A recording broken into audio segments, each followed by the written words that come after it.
Serbisyong taus-pusong ihahatid sa ating mga kababayan. Serbisyong maaasahan anumang oras ninyong kailangan. Serbisyong abot kamay. Ito ang serbisyong kasangbahay.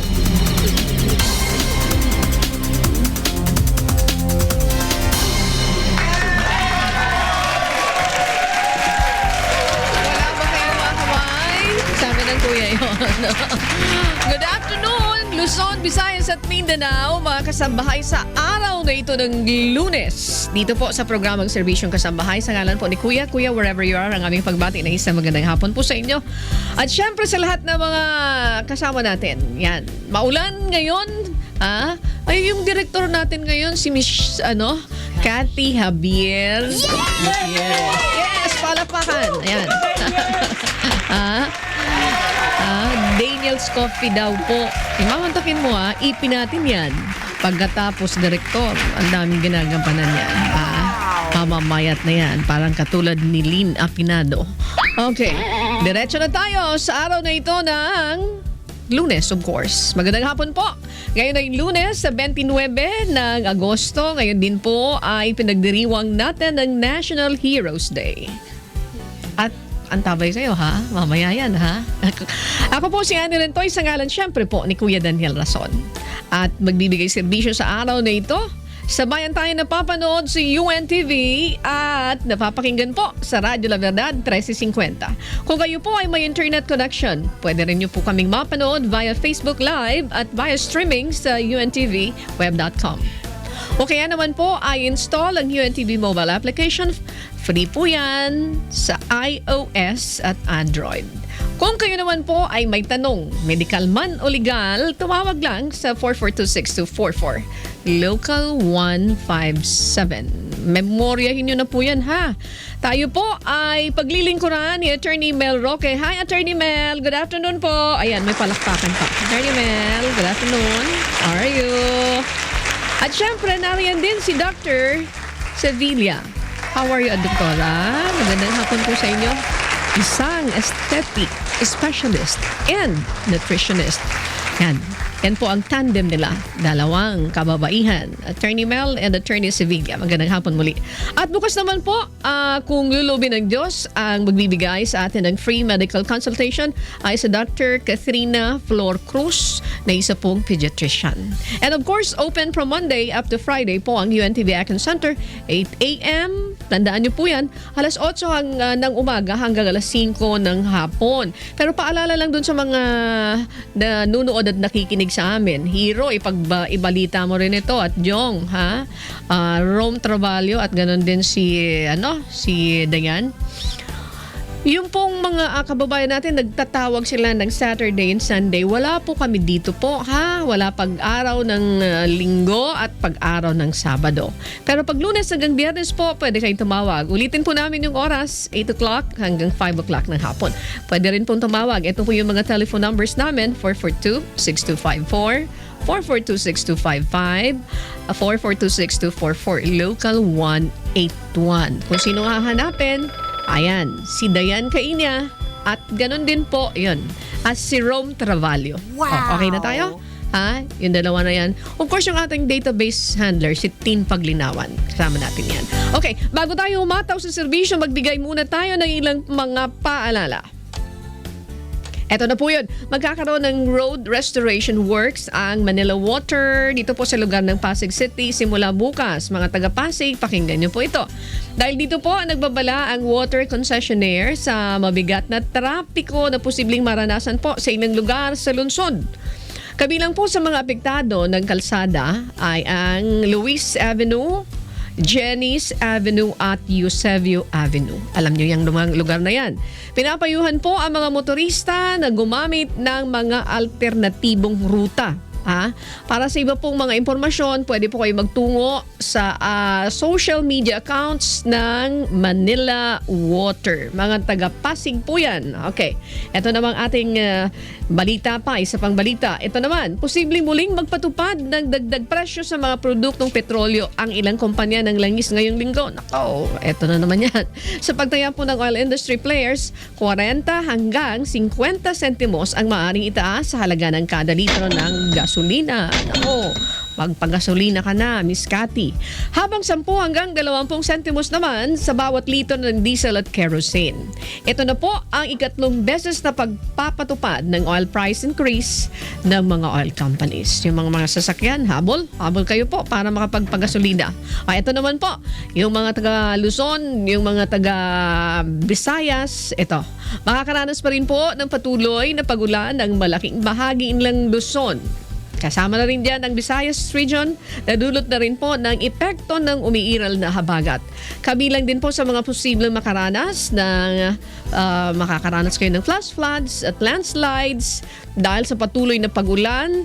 Kasama rin din po dyan ang Ilocos regions, Cordillera at Central Luzon. Yung mga lugar na yan, di ba?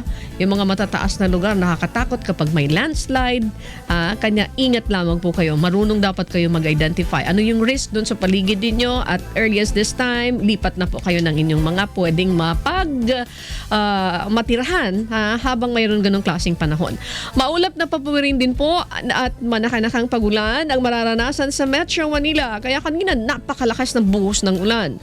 At ang nalalabing bahagi din po ng Luzon at maging ang Visayas. Pinapayuhan po ng pag-asa na mag-ingat ang mga residente sa mga apektadong lugar. Ayan, Kaya baon kayo ng payong, baon kayo ng wag kampante.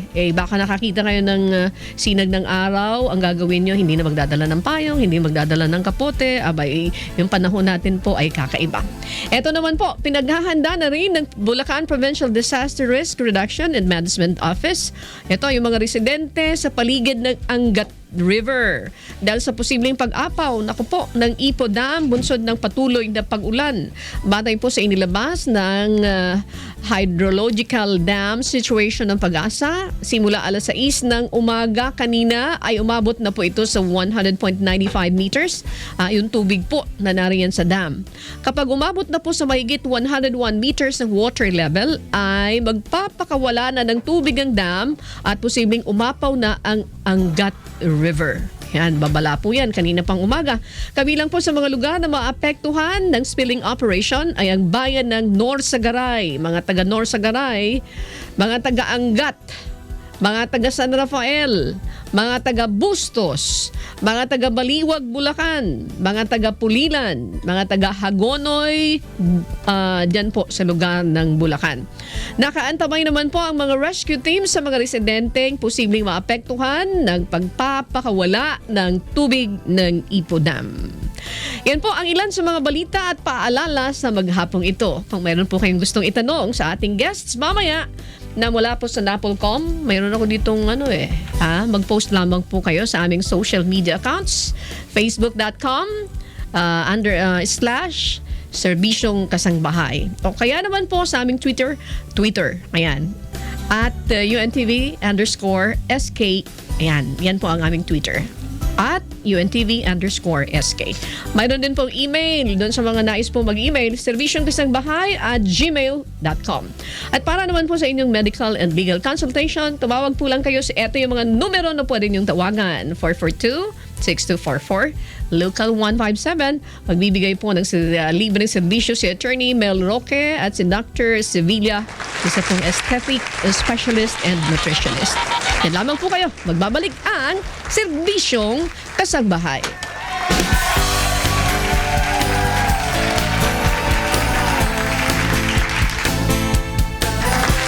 Okay, welcome back po sa Serbisyong Kasangbahay. At gaya ng sinabi ko kanina, mayroon po tayong guest mula sa Napolcom.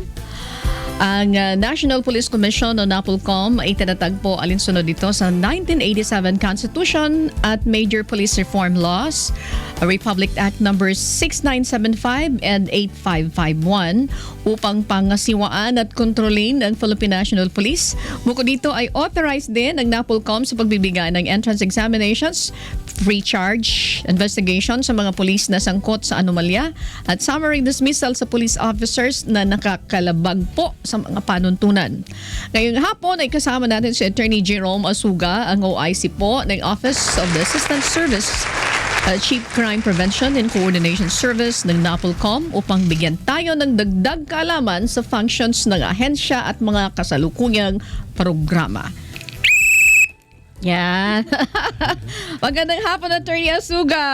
Magandang hapon po, Mama Ani, and salamat po sa pag-invite sa NAPOLCOM. Alam mo kung bakit nagpito ako? Kasi mayroon binigay ng pito dito. Tapos may nakalagay, pito tayo laban sa krimen. Program po nila ito. Yan. Attorney, tingnan mo, pinaplug ko na, ha? Oh, thank you, Ma'am. Salamat. Opo, sa ngalan ni Kuya Daniel Rason, dito po sa programang Serbisyong Kahasambahay. Kami po ay nagpapasalamat, Attorney. We're very aware that you're busy, pero nandito kayo. Nagpa-unlock. Salamat po. Ako lang po, Ma'am. Importante po makatulong rin ang NAPOLCOM sa mga tao. Salamat po sa Diyos. Pero explain nyo nga muna po, Attorney, yung bang reason kung bakit nawalan kayo ng buhok dahil sa problema sa Mga pasaway ang pulis. Naubos ng Sorry.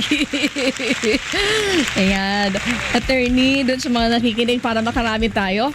Attorney, first and foremost, para sa kabatiran, although initially meron kayong mga information na nalaman kanina, yung function po ng National Police Commission, ano ba talaga ang pinakamandanto nito? Para maintindihan po ng lahat, para simple na lang po, yung NAPOLCOM Pro, yun yung policy making body ng Philippine National Police. So lahat po pasok doon, yung pag-hire ng police, pagpaalis ng police, pag-promote ng police, mga benefit, lahat po covered ng NAPOLCOM po. Meaning to say, policy-making body ng PNP. Opo. Yung chairman po ng NAPOLCOM is yung secretary ng DILG, ex-officio chairman. At yung chief PNP po is a member ng komisyon, ex-officio member. Yan ang pinaka-role ng NAPOLCOM. Yes, ma'am. Kumusta ang NAPOLCOM ngayon? Okay, maraming trabaho. No? Yung mga pulis na pinapangalanan ni President Duterte, sa amin po pinapadala yung pag-imbestiga at pag-file ng kaso. Talaga po? Yes, ma'am. Ibig sabihin yung mga pinangalanan, nandun sa mga binanggit niya before, since the time na pinangalanan niyo na ito, ano yung ginawa niyo? Bang you started the investigation o patapos na yung investigation? Yes, ma'am. We start with the general. So, na-file na yung case sa mga generals. Late leave lang yun, di ba po? Opo. Tapos yung lahat ng pulis na pinangalanan niya, depende po sa anong region. Yung region po kung saan ang pulis na assign, doon na po inimbestiga at fa-file yung mga kaso. Okay. Ano naman yung ginagawa niyong aksyon po? Halimbawa, mayroon din nabanggit na mayroon mga regions na very low yung performance niya. Mayroon din kayong ginagawa action doon. You do an investigation also? Usually yung low performance po, depende po sa evaluation ng hierarchy ng PNP yan. So, they would nire-relieve nila or ano. Sa amin lang po, yung mostly yung police anomalies and irregularities na po, yung tinututukan ng NAPOLCOM. Okay. We mentioned about the policy-making body. Ito po yung pinaka-role ng National Police Commission. Sa pagpasok po ng Duterte administration, mayroon ba kayong mga binalangkas na mga polisiya na akma doon sa tinatahak na road or landas ng administrasyong ito?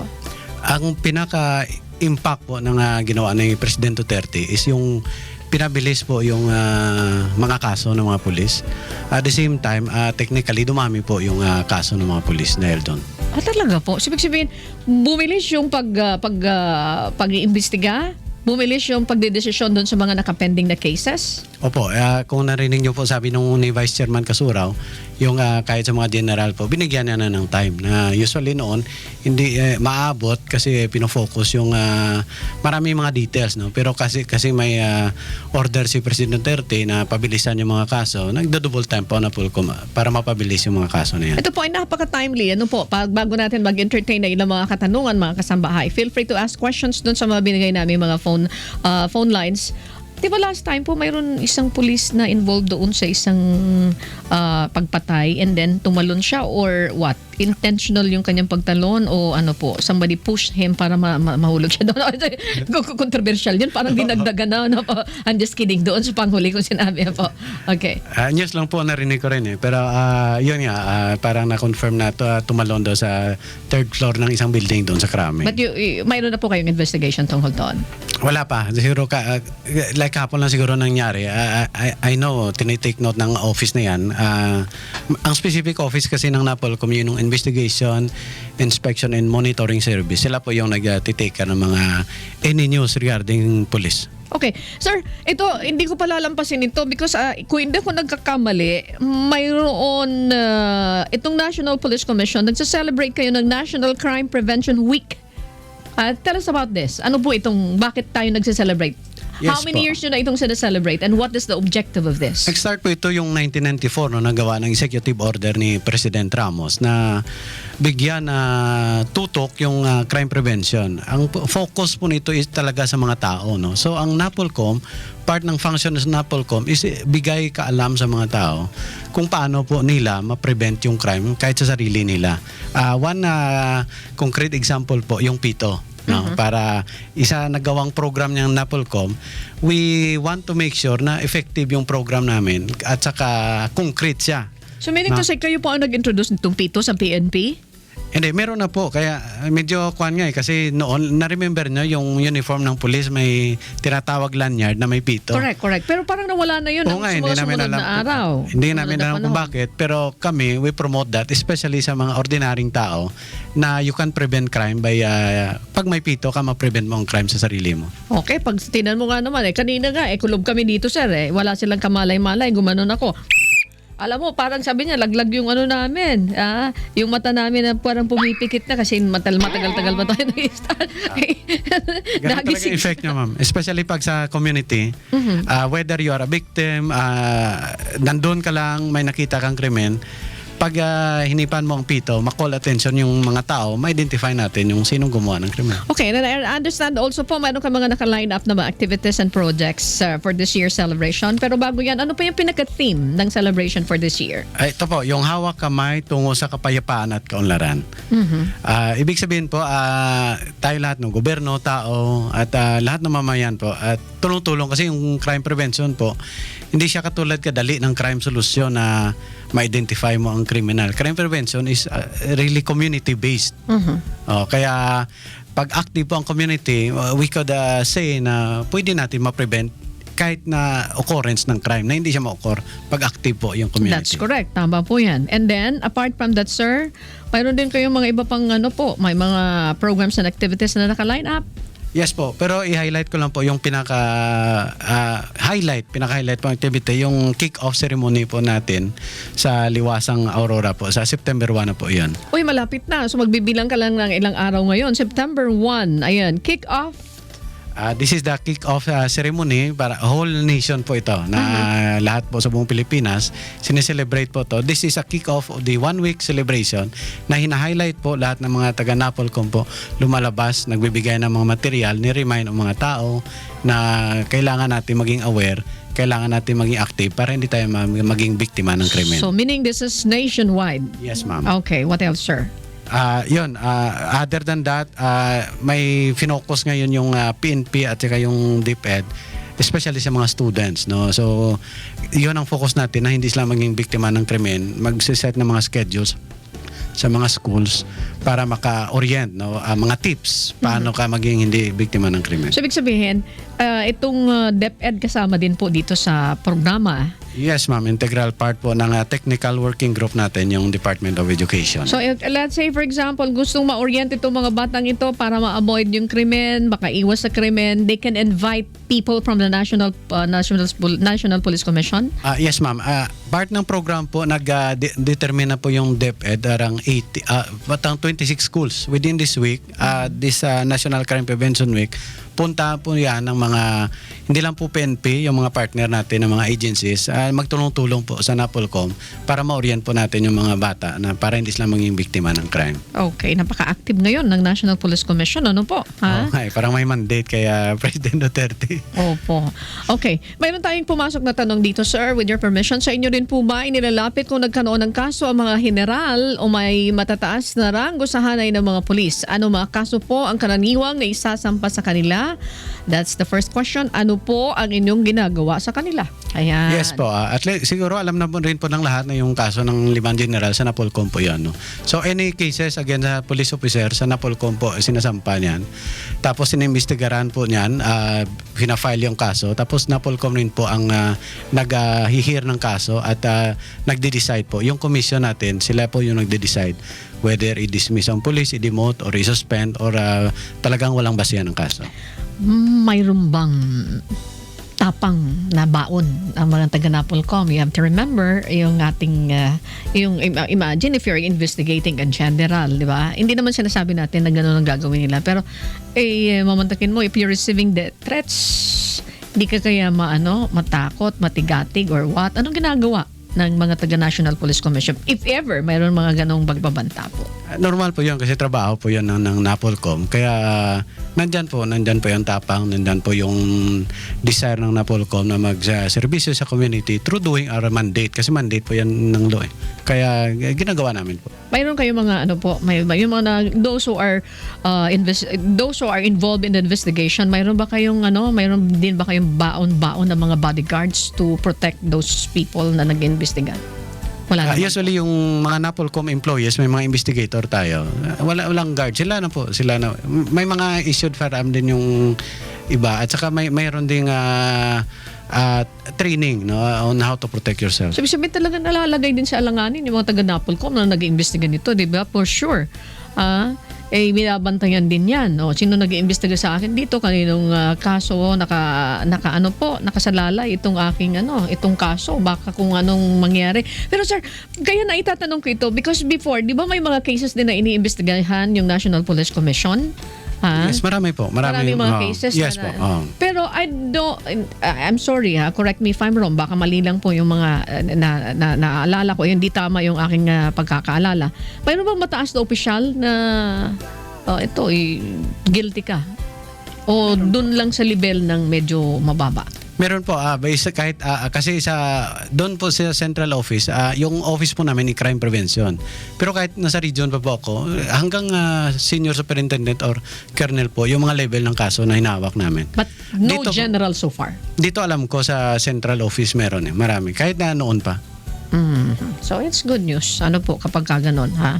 Wala naman doon palakasan system. Wala. Okay. That's a very good smile, but I don't know the meaning. Ayan, joke lang din, sir. Hindi, normal po yan. Okay. Hindi, kasi alam mo, masayahin si attorney, ha? Masayahin si attorney. Pagpasok pa lang dito, nakasmile na siya. Okay, attorney, here's another question. Sa ginagawa niyong assessment ng crime situation sa lahat ng police unit sa ating bansa, kumusta po ito kumpara noong nakaraang taon? Ngayon po, actually, feeling ko alam na ng mga tao. Although kung details ang gusto nila, what's happening right now is yung crime volume natin bumaba. Yung increase po, yung homicide at saka yung murder based sa actual na nangyayari. Pero definitely, parang napuntuhan po ng administrasyon na to na marami pong krimen na nangyayari na drugs related. Kaya significantly po bumaba yung crime volume natin. Well, siguro dun sa mga nakaka-witness nito, mga kasambahay, totoo naman yan. Hindi naman po pwede tayong magbulag-bulagan sa katotohanan yes, na yun.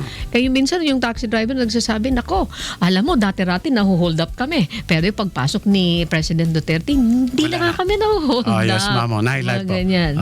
Okay. Ito, paano minomonitor ang performance ng mga local chief executive at ang pag-iimbestiga ng mga police anomalies at irregularities? Ganon din po. Medyo na-highlight po yung function ng NAPOLCOM nagde-deputize po kasi yung NAPOLCOM ng authority sa mga local chief executives. No? And one highlight of this was the Mayor of Cebu, what happened. So, ngayon po, at least alam na ng mga tao na ang NAPOLCOM Pro, siya yung nag-authorize sa local chief executive na handle ng kapulisan natin. So yung authority na yun, pwedeng kunin ng NAPOLCOM pag makita po na inaabuso ng local chief executive, yung authority na yun over our PNP. Okay. Kamakailan po inilunsad ng PNP ang text and call Bato? Referring to General Bato. Yan, Yes, ma'am. naalala ko din yan. Noong time na ini-interview ka po siya sa Get It Straight sa programa ni Kuya Daniel Rason, kumusta na po ang outcome ng hotline na ito? I-clarify ko lang po kasi yung 888 po, para po yan sa mga government official na either corrupt or may mga reklamo po ang tao. Yung crime-related po na number ni General Bato. Is 2886 po. Ayan, okay. 2886. Okay, Yung okay. 888 para po yun sa mga corrupt na mga government officials po. Pag may reklamo kayo. Okay. Doon sa ating mga kababayan na nakikinig ngayon, would like to clarify that kasi we tried that number, We tried that number 88888. That was 2 weeks ago. Pero nagbe-beg off yung na nasa proseso ng pag-aayos. But by this time, you can try that You can try that ulit. Alam natin yung intention ng government, di ba po? Na malinis lahat sa lahat ng mga problema. Okay, attorney, wag po muna kayo magpapaalam kasi mayroon kaming public service a little later, Okay, and no. I will be inviting you to join us again. Huwag kayong aalis muna No po problem. kasi may tanong pa. Saan maaaring makipag-ugnayan kung may mga sumbong o reklamo sa isang pulis? Sa NAPOLCOM po, pumunta po kayo sa NAPOLCOM. No? Binibilisan na po ng NAPOLCOM ngayon yung proseso at saka sinisiguro po namin ngayon na lahat ng reklamo po ninyo sa pulis, isosolve po namin. Okay. Sir, and I don't know, nanggaling po kayo sa NAPOLCOM for how many years? Nandiyan po kayo for how many years? Actually, dito po sa central office, bago lang po ako. Pero 8 years na po ako na NAPOLCOM doon sa Region 6, sa Iloilo po. Okay. Sir, I don't know kung okay lang itong tanong ko. Mayroon ba tayong datos? Mayroon ka bang baon na datos? Let's say, for example, last year, 2015, ilan ang mga cases na natanggap ng National Police Commission at ilan doon sa mga kaso na na-resolve? Wala pa akong data, no? Pero based sa record ng NAPOLCOM, actually may mga 1,800 na pending cases na binibilisan na po ng mga commissioners natin na matapos. That is an existing number, no? At saka based other than that, may mga pumapasok rin na kaso. Siyempre ang pinakamalaki po dito po sa Metro Manila, yung NCR po natin na opisina. Okay. Attorney, ano yung naging problema? Bakit matagal? Let's say, yung binabanggit nyo kanina, less than 2,000 cases and then binibilisan. Ano naman naging problema at bakit hindi mabilis before? Yung general na usually problem with cases, yung mga postponement, yung mga maraming technical things, no, na binobrought up yung mga lawyers. Pero right now po, sinolve po ng NAPOLCOM, binigyan po ng bagong rules na lahat po ngayon position paper na. Wala na pong mga hearing kasi yun po, pag nakita po ang record ng kaso, doon talaga po nagde-delay sa mga hearings. Kaya wala na pong hearings ngayon, position paper na po para tapos kaagad. Oh, ganun kabilis, ha? Yes, ma'am. Naku, may paglalagyan yung mga tiwaling pulis, ha? Okay, makakasama pa rin natin mamaya si Attorney Jerome Masuga from the National Police Commission. Muli po, para sa inyong medical and legal consultation, tumawag lamang po kayo sa 4426-244, local 157. Tandaan niyo po yan. Makakapagtanong kayo kay Attorney Mel Roque at Dr. Emily Sevilla, isang aesthetic specialist and nutritionist. Tuloy-tuloy po ang serbisyo sa pagbabalik ng serbisyong Kasangbahay.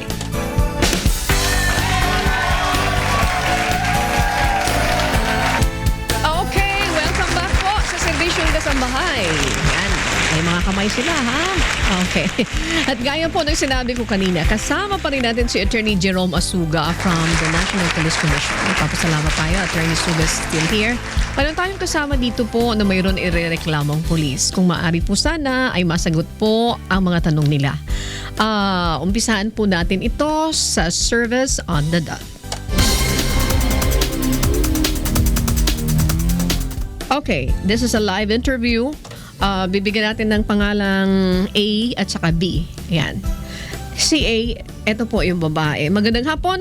Kayo po ay live sa programang Serbisyong Kasambahay ni Kuya Daniel Rason, napapakinggan sa Radyo La Verdad at napapanood po sa UNTV. Magandang hapon po, Ma'am A.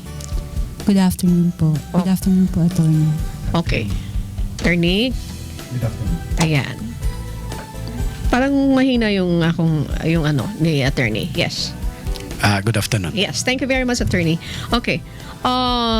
si Sir B. Magandang hapon po. Maganda nga po sa inyo lang. Okay. Bibigyan ko ng konting detalye yung ating mga kababayan and of course attorney dito sa kaso nito. Sila po ay nagpunta dito, humihingi ng tulong dahil yung kanilang kapatid ay hinuli ng pulis sa isang lugar at pinakitaan daw siya ng shabu.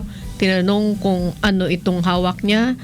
Nung sinabi niyang shabu ay dinala na siya sa presinto at ikinulong. Pero aminado sila na yung kanilang kuya Ay, kababatang kapatid po. ay nakababatang kapatid ay gumagamit ng shabu. Drugs pa po. Nag-drugs. Okay, kayo na po maglahad. Okay, kung tama yung aking pagkakaintindi. Okay, sige po. Attorney, abogado si attorney ha. Magtatanong sa inyo yan. Attorney, pwede po kayo magtanong ha dito po sa ating kasamang si Ma'am A at saka si Sir B. Go ahead po. Yan, sige na po. Lahad na kayo ng inyong problema. Paano nangyari po? Paano nangyari na sinasabi nyo, sinusumbong ninyo na ikinulong at mayroon pang involved na perang panghihingi? Sige po, kayo na mismo magkwento. Ang kapatid ko po ay nakitaan po ng isang video. At itong video na to ay pinakita sa akin ng mga pulis sa istasyon na po nung hinuli na po nila yung kapatid ko.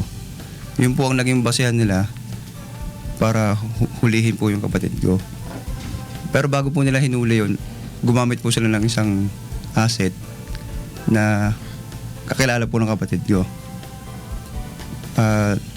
Pinuntahan siya sa bahay at sinundo siya. At sumama naman yung kapatid ko kasi magkakilala sila. Tapos dinala po, magkasama po silang malis. Tapos pumunta po sila sa isang lugar kung saan lagpas na po sa barangay po namin. Sa ibang lugar po sila pumunta at andun na po yung mga pulis na naghihintay sa kanila. Tapos yung mga pulis na po yun, doon na po siya hinuli, dire-diretso na po sa porsinto. Tapos doon na po siya kinulong. Yung babae po na kasama niya, bumalik po sa bahay yun at tinawag naman ako. Kasi sinabi sa akin na yung kapatid mo, hinuli ng po mga pulis. Sumama po ako sa kanya. Kung 10% din nila. Tapos pagdating po ron, nakita ko po yung kapatid ko. Tinanong ko anong nangyari. Yun nga po, sabi niya, yung dating video, yung lumang video, yun ang pinakita sa akin. Yung po pinakita sa akin ng mga pulis. Okay, may sinasabi ka kanina na pinakitaan ng shabu. Kasi ilahad niyo po yun. Ang sabi po ng kapatid ko, nung nakausap po siya, nung tinanong siya po ng pulis, pinakita daw po yung mga shabu habang tinatanong siya. Pero kung tutusin po, wala po nakuha sa kanya. Pinatanong siya, pinakitaan siya ng shabu at tinanong ng pulis kung ano ito. Opo, tapos lumalabas na ebidensya yung pinakita po ng pulis. Okay, anong trabaho ng kapatid niyo po? Nag-drive po siya ng pedicab po. Pero yung kapatid niyo ay kagawad Opo, ma'am. ng barangay. Opo, ma'am. Okay. Ano yung sinasabi niyo po na pag sinasabi niyo nung Friday may hinihinging pera? Lunes po. Lunes, sige po. Bali nung isang Lunes pa po, Aha. pumunta sa bahay uling asset.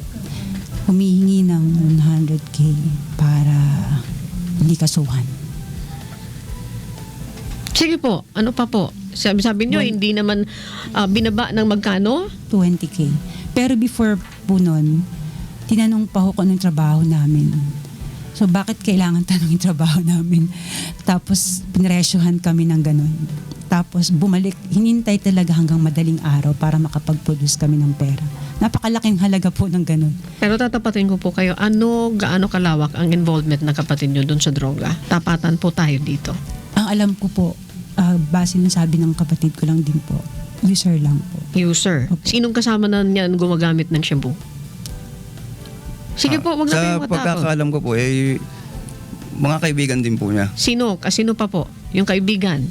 Sabihin niyo na po yung totoo. At saka pagkakaalam ko rin po, yung mga ibang tanod at saka Yung chairman po ng barangay. Yung chairman nagsuko na. Opo. Yun po ang Okay. balita. Balita.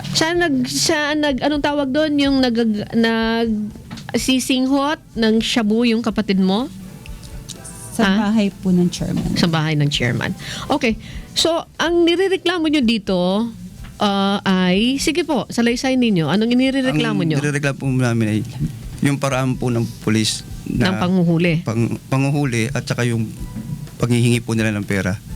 Okay. Attorney, anong pwede doon? Attorney, pwede po kayo magtanong sa kanila po. Ayan. Hindi, wala na. Narinig ko na, no? Nakita ko kung anong takot ng mga kasama natin ngayon. Ito na lang po, no? Yung pagsalaysay nyo, alam nyo rin na mali. No? Mali ang ginawa ng pulis. No? Kaya tulungan na namin kayo. Pumunta kayo sa Napolcom. Tulungan namin kayo kahit walang lawyer, walang kwan. Kami ang gagawa ng mga document para ma-file po natin. Dalawa po yan, no? To give you justice. And second, para po maturuan yung mga pulis natin na hindi pwede gawin yung mga illegal na pamamaraan para lang mahuli ang isang kriminal. No? So wala tayong isyo na kriminal ang hinuli. Hindi natin alam kung kriminal o hindi. No? Ang sinasabi ko po para mag-clear sa inyo, yung procedure po. So kahit tama po sila, pag mali ang procedure, liable pa rin yung mga pulis natin. No? Kaya kailangan po natin, huwag kayong matakot, kailangan po namin yung mga tao katulad nyo. Kasi yung mandato po na Napolcom, is linisin rin natin yung mga tiwaling kapulisan. Alright! Pagkahanga naman to, ha? Oh, kita mo yan, ha? Pwede kayong dumirekta sa National Police Commission. Ma'am, Magrereklamo din kayo. Okay. meron lang po kung tanong. Sige po. Kung sakaling maayos naman po ito, yung problema po namin na iniisip yung balik po na gagawin nila. Okay. O nga naman pala, attorney. Kung maayos ito, babalikan sila, babantaan sila. Ano, paano po yun? Ito na lang, kasi pwede po ang Napolcom mag-recognize ng isang anonymous complaint. Kung gusto po ninyo, gawin nating anonymous para hindi malaman na kayo ang complainant. What we need, ang kailangan lang ng Napolcom is may actual date, may actual person na nahuli, at ma-verify siya. Pag na-verify, kahit walang complainant po, Napolcom ang maging complainant sa mga pulis na yan. Kahit gusto nyo, mula hipe nila hanggang mga tao. Kasi po, mali talaga yun eh. Especially po na naghingi pa sila ng pera, ma-dismiss lahat yan. Sir, meron pa akong dadagdag. Sir, nung hindi kasi kami nagbigay, nagkaroon sila ng palugit, kunyari sa 24 hours. Kasi lalabas na illegal detention yung gagawin nila. Kasi kinulong nila ng wala namang kaso. Tapos, in-inquest na po nila, nagkaroon na po ng kaso yung kapatid ko na Section 11. Eh di, sir, wala na po talaga silang makukuha ang pera. Kasi tinaloy po nila yung kaso. Okay, Eh. attorney. Lahat pa yun mali eh. Paghingi ng pera. Mali na yun eh. Tapos, yung pagtuloy ng kaso is i-procedure. No, role nila yan. Pero ang manner, ang process, kahit yung paghingi ng pera, no, pag ma-check natin yan for investigation, yung mga pulis na yan, ma-dismiss yan. Kasi nangihingi sila ng pera. So, ganun po yun. Para hindi po kayo matakot, gawin nating anonymous pang complaint, walang pangalan po kayo. Kailangan natin ma-verify ang date, ang tao na nahuli, at kung sino mga pulis na involved po. Huwag kayong matakot. No? Tulungan nyo ang Napolcom para malinisan natin yung hanay ng kapulisan at mabalik po natin yung tiwala ng tao na dapat nagsusubong ka sa pulis, hindi ka natatakot sa pulis. Oh, nakakatakot naman ng pero nakakahanga mga kasambahay, ha? Nakakahanga itong binibitawan nito attorney, ha? Attorney Asuga. Siguro, napapakinggan nyo po itong statement ni Attorney Jerome Asuga, ang OIC ng Office of the Assistant Service Chief, Crime Prevention and Coordination Service ng Napolcom. Siguro yung ating mga kababayan na mayroon mga karanasan na namaltrato, wala sa ayos yung ginawa ng ating mga alagad ng batas. Naku po, siguro baka maglalakas kayo ng loob. At yun din ang sinasabi ng Pangulong Duterte. Dapat nagbabantay din sila doon sa mga gumagawa ng paglapastangan, ha? Sa ating mga kababayan. Kahit na yan ay adik, kahit na yan gusto mo nang sumurrender. Eh, kung ikaw naman ay nakakagawa ng mali, ikaw pala ang nagbibenta, ikaw pala nagre-recycle nito, pwede yan, di ba, attorney? Opo, ma'am. Talagang ganun po, ma'am. Kasi yung, tingnan nyo po, walang kinatatakutan na ahensya ang pulis. Dapat Napolcom dapat yon. NAPOLCOM ang nagdidisiplina sa pulis, NAPOLCOM ang nagbabantay na ang tao dapat protected by the police, not na naging biktima sila ng mga pulis. Kaya po, kung walang complainant katulad nyo, hindi po namin magampanan masyado yung role namin. Okay. Attorney, again, ang programang ito ni Kuya Daniel, ang Serbisyong Kasambahay, nagpapasalamat po dito sa binigay ng pagkakataon.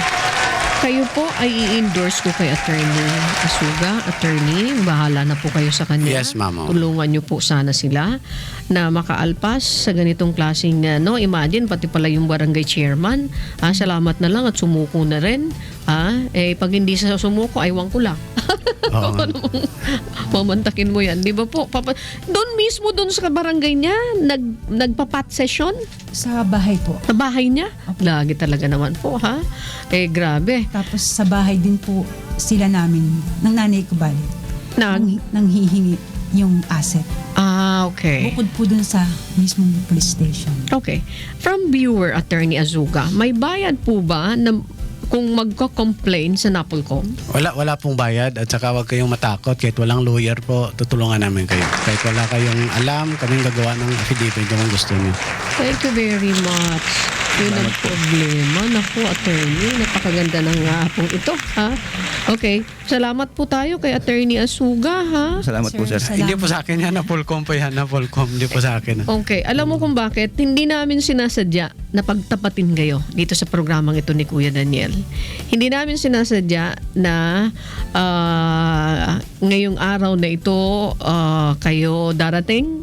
Last Friday kasi sila nagko-complain. Since we don't have time, hapon na sila, hindi namin maasikaso. Sabi namin, bumalik na lang kayo sa araw ng Lunes. And timely na ang NAPOLCOM ang ating naging panauhin dito sa Serbisyong Kasambahay na programa ng ating Kuya Daniel. Napagaan po yung inyong dinaramdam. Ano po, Nanay? Ma'am A and Sir B? Malaki pong luwag sa kalooban namin. Ba, kanina hindi Salamat kayo po. nakaganyan, no? Oo, kita mo. Tingnan mo, ha?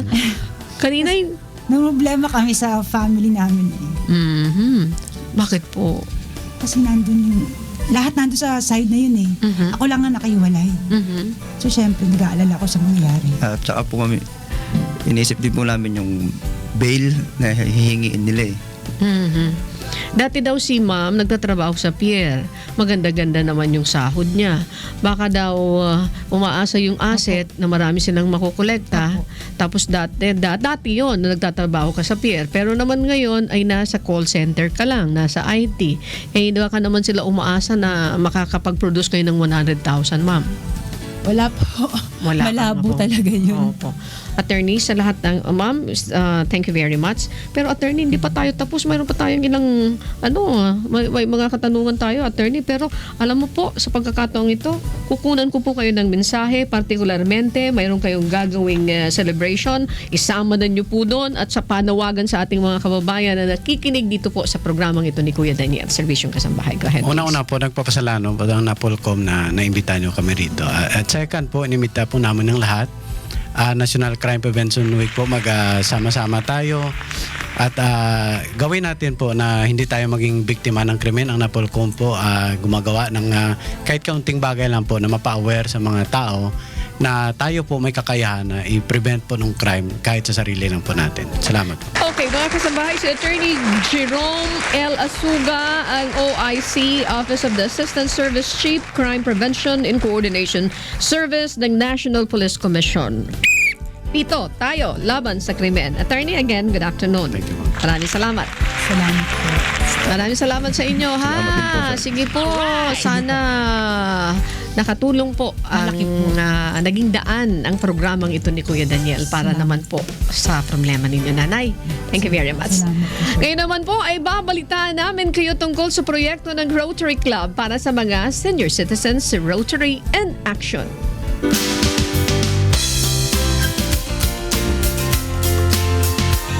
Magagandang mga ngiti ang ating masisilayan mula sa ilang senior citizens na nabigyan ng libreng postiso sa tulong ng ating programa at ng Rotary Club of Kamuning Central at All-Star Presidents ng District 3780.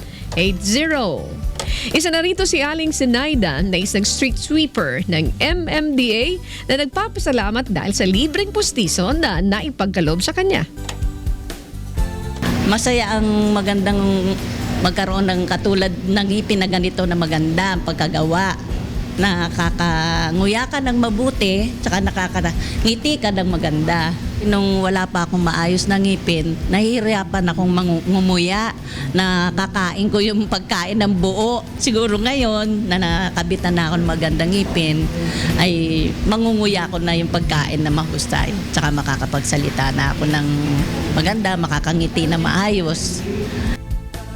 Samantala, narito naman ang paliwanag ng isang doktor sa kahalagahan naman ng pagkakaroon ng buo at malinis na ngipin.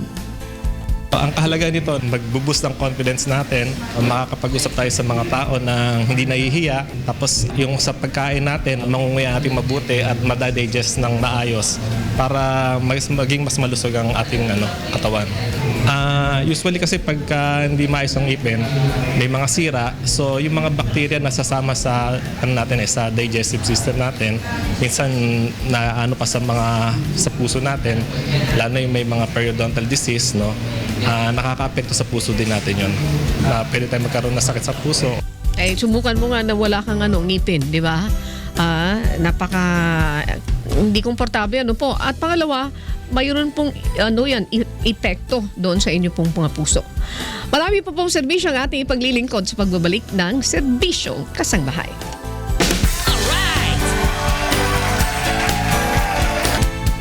Okay, tuloy natin po ang service on the dot.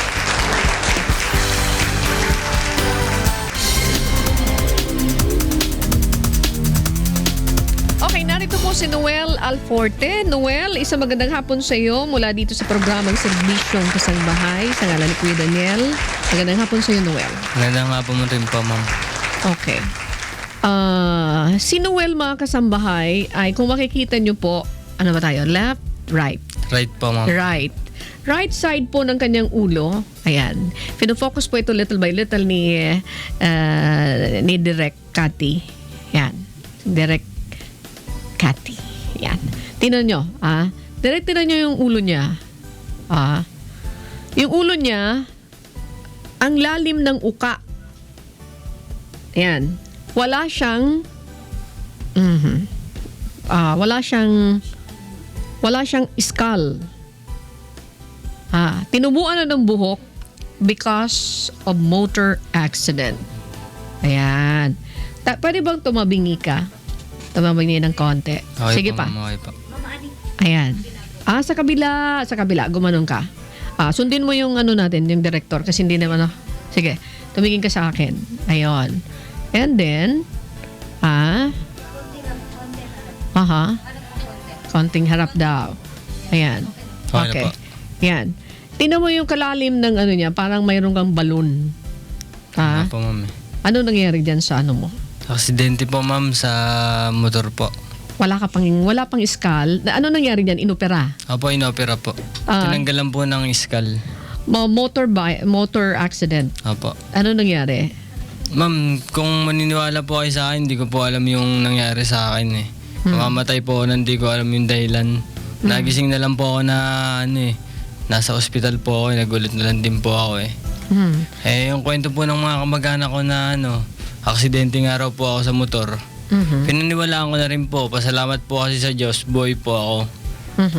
Ganun po, ma'am. Tapos ngayon, hindi pa nababalik yung skull mo. Bali po may next operation pa po ako, ma'am. Kailan ang next operation mo? 6 months lang po yung binigay sa akin pahinga nung doktor ko, ma'am. 1 year na po akong nandito po ulit sa labas. Wala po sa hospital. Dahil? Nade-delay po sa pag-asikaso po ng papel, tapos kakulangan po sa financial. Masyado po kasing mahal yung ikakabit po sa akin sa next operation kong pyesa, ma'am. Titanium plate po. Para mabalik yung skull mo? Opo. Naka-1 taong ka na? Opo, 1 year na po. Sabi sa'yo, anong hospital ka? Sa Jose Reyes po, ma'am. Ang sabi sa'yo ng Jose Reyes, ilang buwan ka lang? 6 months po, ma'am. Gusto na nga pong ibalik nung doktor ko nung nakausap ko po nung huling punta ko po dun sa kanila. Alam mo Kasi po, okay naman po na yung physical ko, ma'am. Napapansin din po nila na pwede na po ulit akong isa lang sa opera. Okay. Wala ka ba nararamdaman na sakit sa ngayon?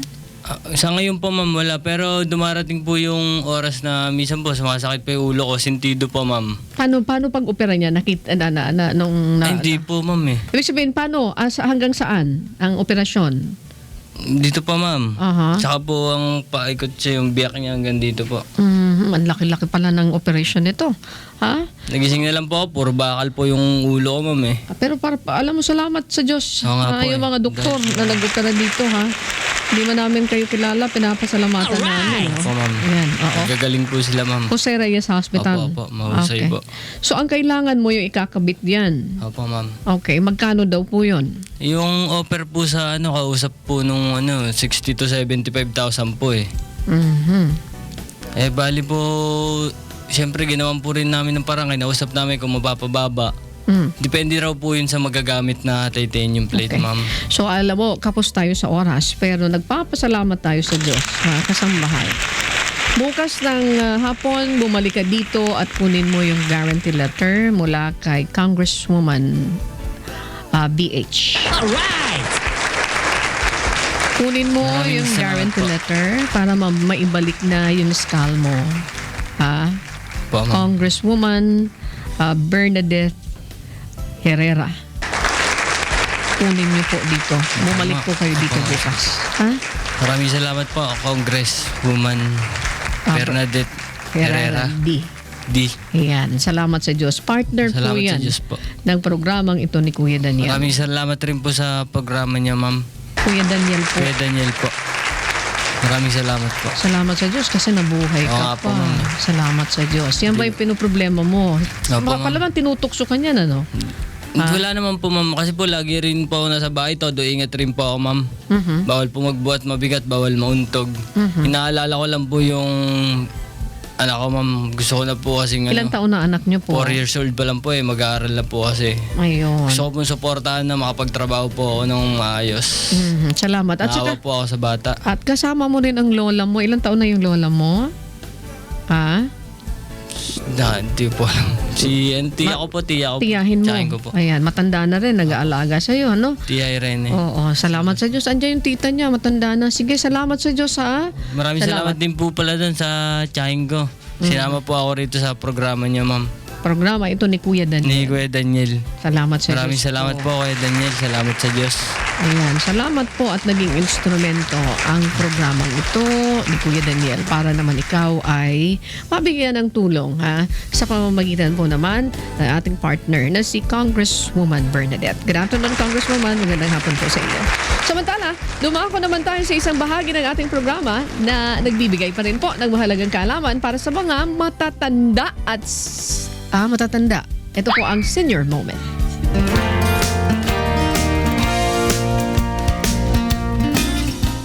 Kaya nga, parang kasama tayo doon, ha? Parang, yan, okay. Ayon sa pag-aaral, kita mo yung tawanan dyan sa control, ha? Kala nyo, hindi namin kayo nakikita, ha? Sige.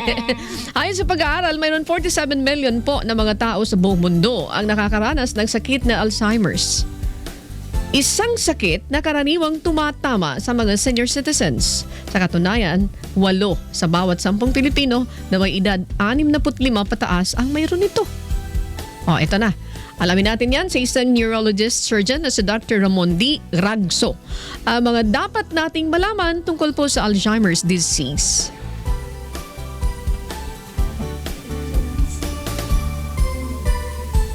Ang Alzheimer disease ay isang sakit sa ulo na nangyayari kadalasan bumalik kayo bukas. sa mga matatanda. Yung cerebro o yung brain natin, yung mga nerve cells nawawala, namamatay.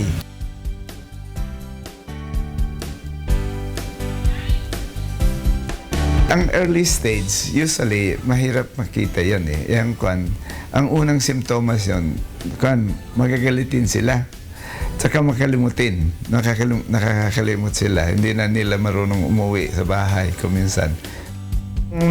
Nasa middle stage na, usually, ang kanilang pag-iisip ay sila eh, parang malambing na, masunurin na eh. Nung una, sa first stage, matigas ang ulo. Napakatigas ng ulo, hindi susunod sa sinasabi nyo.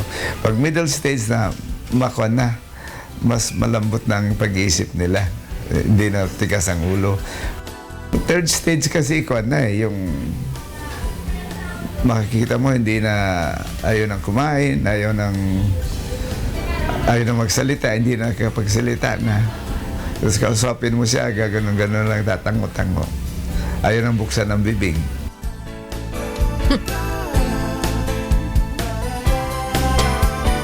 Okay. Ilan sa mga dahilan po para ma-trigger ang Alzheimer's disease ay ang pagka-stroke, head injury at shock.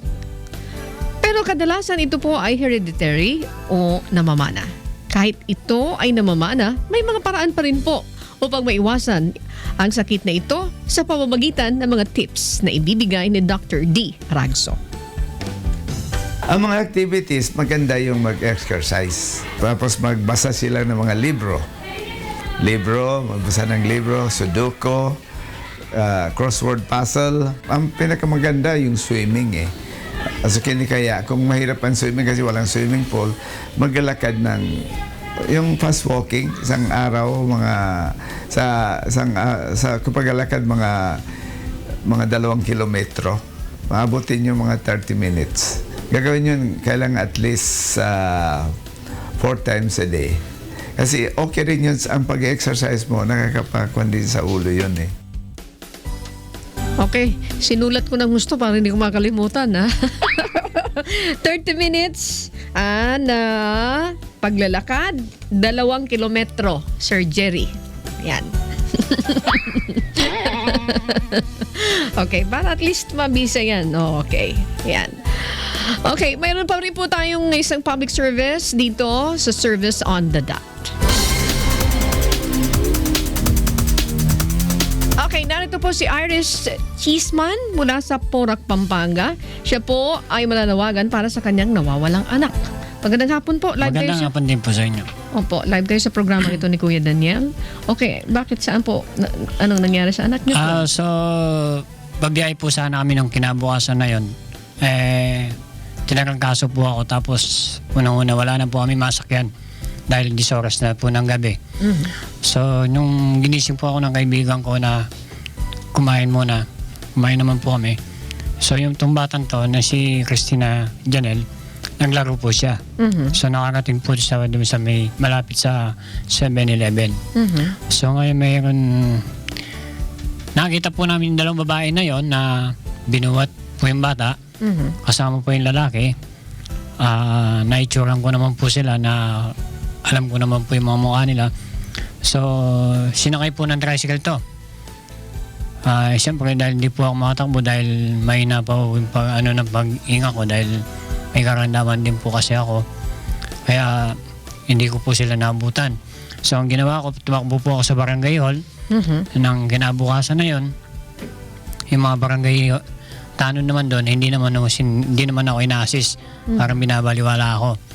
So, wala akong magawa. Tapos, pangalawa, wala po yung CCTV nila. Nasabi ko baka pwede natin i-verify sa CCTV para ma-clear ko kung saan sila nag-ano. So, may kumuha. Ano to? Babae, lalaki? 2 babae po, isang lalaki po. Mayroon ka bang picture ng anak mo? Meron po, ma'am. Tingnan nga natin ito. Uy, Iris Cheeseman. Ayan. Dali lang. Tingnan nga natin yung picture nito. Sige po, mabilisan lang ha. Baka padagalitan tayo ni Direk. Okay. Black and white. Apo. Ayun. So ito yung ito yung anak niya. Apo. Ito yung anak niya. Oh. Okay. Last seen in Quezon City, Visayas Avenue, Anahaw. Apo, ma'am. Christina Cheeseman, 4-year-old. May birthmark saan po? Upper right Apo. ng kanyang kamay. Apo. Ito, dito. Naku po. Asan ang nanay nito po? Sa ngayon, ma'am, problema ko rin po nanay niya kasi dahil minamatrapo po na Arabo eh. Ano po? Nasa ibang bansa po. Ang nanay nito? Apo. May kontak ka pa sa nanay nito? Wala po nung kinuha po daw yung cellphone ng Arabo, wala na, ma'am. Hindi na po. Ilang taon na kayo hindi nag-uusap? Bali, matagal na po mula po nung pagkatapos ng January. Sumunod yung buwan na yun, wala na po kaming kontak. 2015, 2016? Itong taon lang po na ito, ma'am. Naku po. Ayan talaga. Kaya hindi ko rin po alam kung sinong unahan ko sa kanila kasi nahirapan na po ako eh. Mhm. Wala ka bang kamag-anak po? Ayun nga ako nasasabihin nga ako may kamag-anak ko, hindi rin sila kumikilos eh. Pinagmamalaki nila, wala daw sila. Sabi ko, hindi naman pero hinahanap ko eh. Tulong. Saan na po kayo nakapunta? Sa ngayon, dito po. Tapos sa studio po namin sa Pampanga. So, ibig sabihin, ito yung contact number, 0920-545-1109. Siguro po, ganito na lang, tatay. Palagi po namin itong pinapapanawagan. Pakisuyo lang, Ayan, kawawa naman ito, ha? So, ikaw ang nag-aalaga dito sa batang to. Ako, ma'am, alas yan na palagi ko lang po, ma'am, sa karton eh. Itong batang ito. Okay. Wala kang sapat na hanap buhay. Gusto ko po magmaneho, ma'am. Problema, wala akong lisensya pang asikaso. Bakit? May involvement ka ba sa krimen? Bakit na wala kang license? Wala po akong perang panggastos. Pero wala kang krimen na kinasangkutan? Okay, Kahit nakasagasa, nakabangga. Wala po, ma'am. Hindi ako nakagawa. Wala kang sakit? Ba't ganun ka kapayat? Yun nga po, ito po, dala ko po yung mga extra ko, ma'am. So, may sakit dito. Sige po, tutulungan po kayo, ha? Sige pa-check up po kayo doon sa clinic. May mga x-ray, laboratory na pwede kayong matulungan dyan ng libre, ha? Pa-check up na ito ng tuluyan. Okay, sandali lamang po itong batang ito na pinapanawagan. Kung kayo po ay mayroon kayong nalalaman, pwede pong itawag ninyo dito sa amin, sa UNTV. Yung aming mga phone lines, mga kasambahay, naka-flash na dito sa inyong mga TV screens. O kaya dito po sa kanilang number, 0920-545-1109. Okay, at saka po, punta rin po kayo doon sa Action Center ni Kuya para po doon sa check-up ninyo. At syempre, tingnan natin doon po sa problema ng inyong asawa, ha?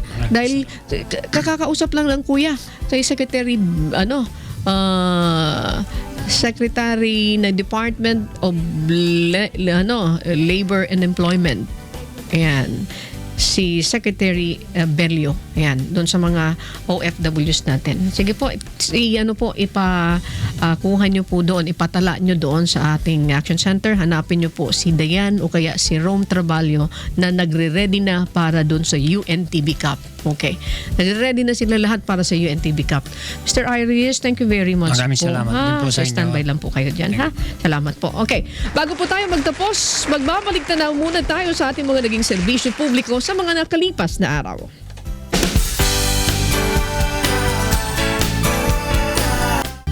Isang kapatid na nagdadalamhati ang lumapit sa atin upang humingi ng tulong na mapabilis ang pagpapawi ng bangkay ng kanyang kapatid dito sa Pilipinas. Ay, i-assist ka namin. Okay, Mildred. Salamat po ako sa tulong ng JEDA Embassy at po ng UNP. Regarding po doon sa end of service benefits, sir, yung mga unpaid salary, i-check po namin, sir, kung nasa amin na pa talaga ang cheque. Para ma-process na po namin at maipadala po sa Pilipinas. Samantala, isang ina na may suspected breast cancer ang labis na nagpasalamat dahil hindi niya sukat akalain na sasagutin ng Diyos ang kanyang panalangin na mapacheck up siya sa isang breast cancer surgeon. Unang-una po, pasalamat po talaga ko sa Panginoon na natagpuan ko po kayo. Umiyak nga ako nung nakausap ko si Kuya dahil hindi ko akalain na sagutin po ninyo ako Sabi ko, Lord, baka ito na yung sagot niyo sa akin kasi sabi ko, maliliit pa yung mga anak ko. Kailangan pa nila ako. Sabi ko, Lord, baka ito na yung sagot niyo sa akin. Sa awa tulong ng Diyos ay patuloy nating sinusubaybayan ang kanilang mga kaso upang lubos na mapaglingkuran. Bukod dito, isang nangangailangan ng dugo, may katarata sa mata at nangangailangan ng matutuluyan ang ilan lang sa nabigyan ng aksyon ng ating programa. Maraming salamat po sa UNTV at serbisyong kasambahay. Nakuha na ako ng dugo para sa operasyon ko. Salamat po sa Diyos. Kung kaliwang mata nakakita, yun naman ang lumabo at yun naman ang naoperahan. Bumalik uli ako para magpasalamat sa Diyos una ng marami. At kay Kuya Daniel Soriano, rasa nagpapasalamat ako sa kanya. Ako po yung lubos ang papasalamat sa inyo lahat at binigay niyo sa amin ng pinapahalagahan niyo pa rin kami kahit pa paano. Ako po'y lubos na nagpapasalamat sa programa ng Kuya Daniel Rason. Kami natulungan sa pagkakataong ito at sana'y marami pa po kayong matutulungan. Hindi naman mawawala sa ating listahan ang walang humpay na medical at legal mission na ating ginagawa sa mga barangay, maging sa mga kababayan nating nasa loob ng pitan na higit na mas nangangailangan ng tulong medikal. Pasalamat ako nga mayroon ganito kasi tulad ko na wala akong pampagamot, ako sa mga anak ko. Marami pong salamat sa inyo lahat. Internal revenue allotment na nagagaling sa gobyerno ay hindi sapat para sa ganitong mga pagsasagawa ng ganitong mga programa. So kaya malaking tulong yung programa ng UNTV.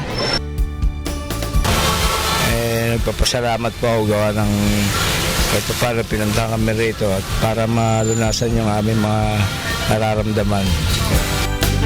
Nagpapasalamat po ako sa mga tumitingin dito. Sigurado na supportan po kami ng sigamit po. Isa pong malaking bagay na pasalamat talaga namin na matingnan po yung aming mga kliyente dito sa Binyan City Jail po. Kay Brother Eli sa Kuya Daniel, maraming salamat po sa pag-unlock nyo sa aming hiling na medical mission sa Binyan City Jail po.